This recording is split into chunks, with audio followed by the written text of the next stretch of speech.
So guys, ঘড়িতে সময় এখন দুপুর 1টা, আর আমরা একটু পরে মাঠে যাব। আমাদের এখানে ধান চাষ হয়েছে, তো কিছু সার ফার দিতে হবে। কাকা এখানে সার রেডি করছে। কি কি দেওয়া আছে গো? দেখাই তোমাদের। পটাশ, কত কিছু সার এখানে মিক্স করা হচ্ছে। লালটা কি? পটাশ। লালটা পটাশ। এই দানা দানা এটা সুফলা আছে, সুফলা আর ডিএবি। এটার কাজ কি? সুফলা আর ডিএবি একটা ঢেলে যা আগে পুরো এই নাকে কিছু একটা বাঁধো। দিতে হবে তোমার। এই কালোটা কি? এটা থাইমেট। হ্যাঁ, ওটা হাত দিলি কেন? আগে সাবান দিয়ে দাও। নাকে সেই মাস্ক গুলো বার করো, নাহলে মাথা ঘুরে এক্ষুনি পড়ে যাবে। রোদগুলো সব ওখানে যাচ্ছে। পাইল করতে হবে তো এগুলোকে।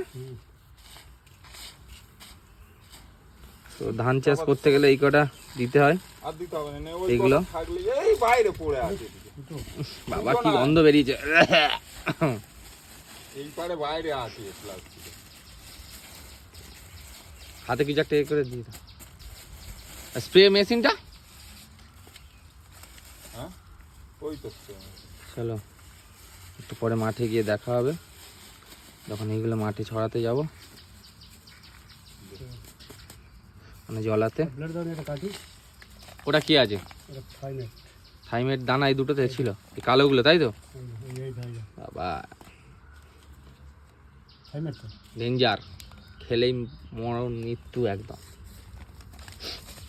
সো এখানে আপাতত পাইল করা হবে সারগুলো, যাতে ফলন ভালো হয়।